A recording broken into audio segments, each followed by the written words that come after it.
I'm here to make inflammatory statements on the internet, and then turn my notifications off.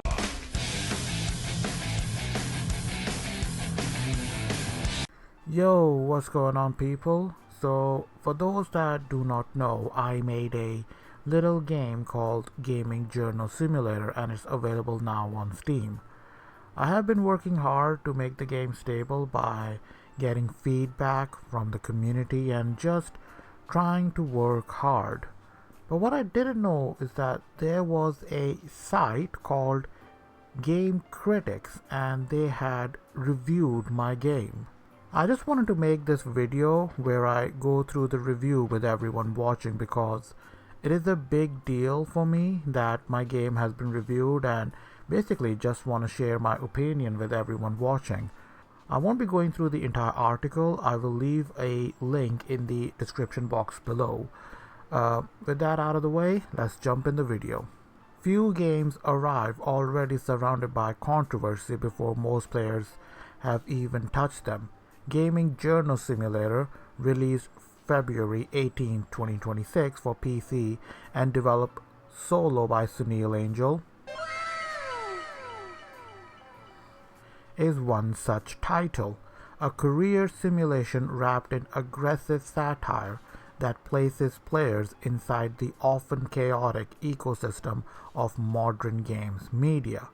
I'm gonna say I didn't know there was any controversy before the game even came out, unless there was something going on behind the scenes that I'm unaware of, but as far as I know, I didn't hear any such controversy brewing up. You play as Mark, a newly hired editor at a fictional gaming outlet, navigating editorial politics, audience backlash, corporate expectations, and the ever-present pressure of online discourse.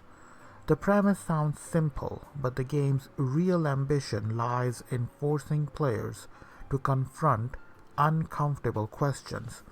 Who are you writing for? What compromises are acceptable for success?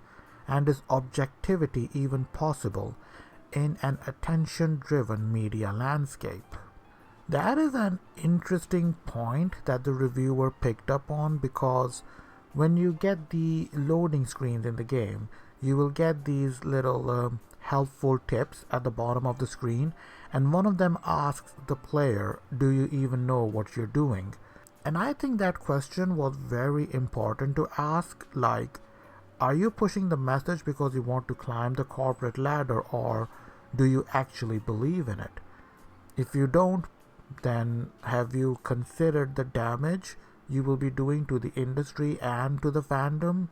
The whole idea was to make gamers question what they were doing without trying to sound preachy. If I spoon feed everything, then players may not enjoy that approach, or might even forget about it after the game has finished. But if they figure something out by themselves, or it makes them think about something in a particular fashion, then I think it will stay with them a little longer. The result is a game that is less interested in traditional fun than in provoking reactions. Whether those reactions are laughter, discomfort, or frustration depends largely on the player's tolerance for satire that rarely hides its intentions. I mean, that's how games are supposed to be, right? At the end of the day, entertainment is subjective. What you may find funny, others may find offensive. So yeah, the idea of any form of entertainment is to get a reaction, but that depends on the person interacting with that said media. And currently that reaction has been very positive. The article then goes into core gameplay. The main mechanic revolves around choice-driven article creation. Rather than writing freely, players select framing decisions at key moments. Headline tone, critical angle, editorial commentary, response to controversies. When I was writing the script, I wanted to give each editor their own unique personality, and kind of their own backstory. For example, Kate in the game, she is this angry feminist who has a problem with fandoms. But if you ask around, and granted, if you go for the Vogue playthrough, you will find out that her friends got harassed by fans of Ghost Hunters who didn't like the reboot in 2016. I hope you get the reference. I understood that reference. The thing is, I understand it was a hot topic back then, and every fandom had, they have some sort of bad actors who always take things a little bit far. So I kind of leaned into it and tried to use that as Kate's backstory to show why she is so bitter, and why does she not like the fandoms that exist in this culture. And that's what I try to do. I try to humanize these characters. Some people might disagree with me, but I thought that was the right thing to do. Another thing that I want to talk about is this point here. Rather than writing freely, players select framing decisions at key moments. I think I said it in Pixel's stream that the options given to you to frame your articles are like mini puzzles. You have to figure out what you need to do. And also, options only unlock if you talk to certain people at certain times. If you don't, or if those people don't like you and refuse to talk to you, then those options will be locked. So yeah, when I was working out the concept of the game, that was one of those things that I mapped out. I was like, yeah, that is how players will write the articles in the game. Each decision influences two primary metrics: corporate approval and audience trust. Of course, if you're going to write articles bashing fandoms and beloved IPs, don't be surprised if you lose your audience trust. These systems function as opposing forces. Pleasing management often alienates readers, while siding with fans risks career stability. Attempting neutrality typically results in mediocrity, an intentional design decision reinforcing the game's thesis that online ecosystems reward strong positioning over balanced nuance.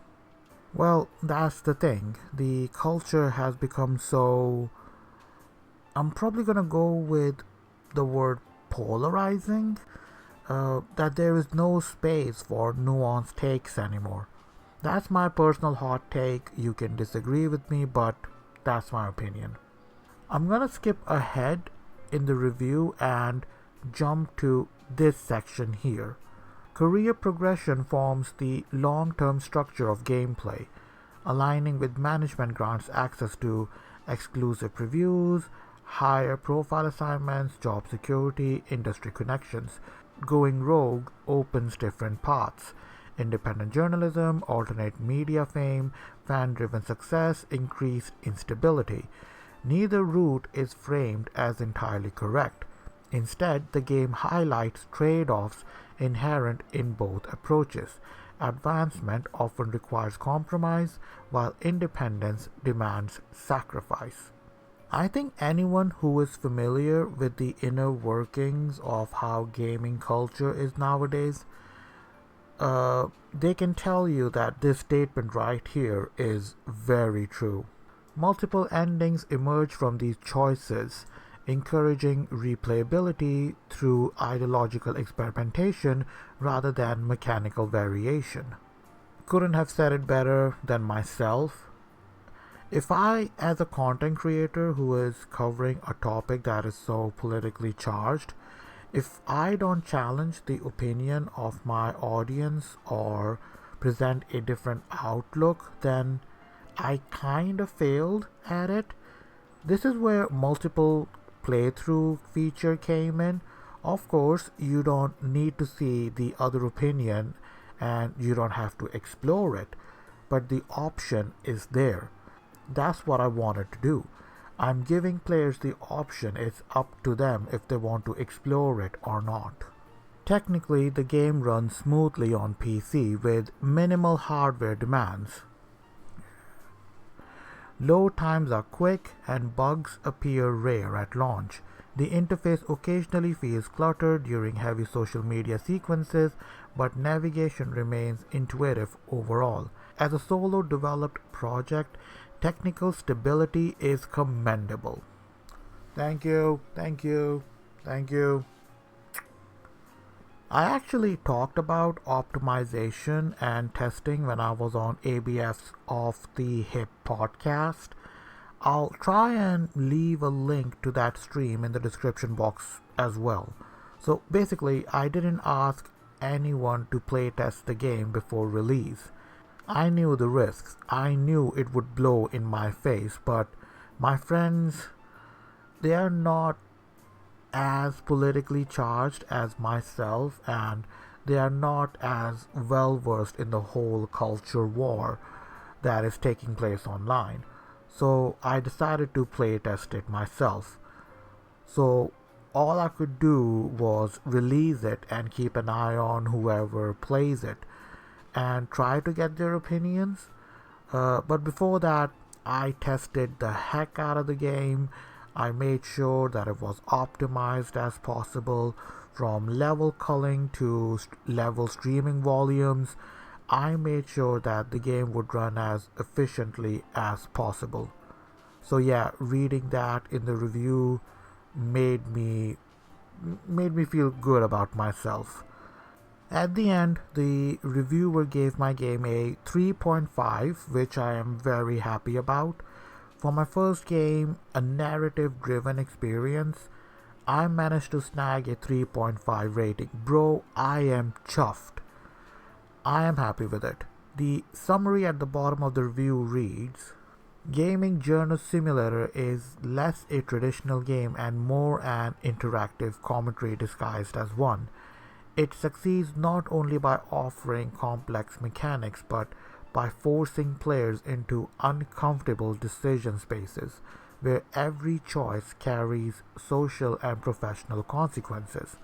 For players willing to engage with its themes rather than simply agree or disagree with them, Gaming Journo Simulator becomes an unexpectedly thought-provoking experience about reputation, compromise, and the impossible task of pleasing everyone online. And that's where the review concludes.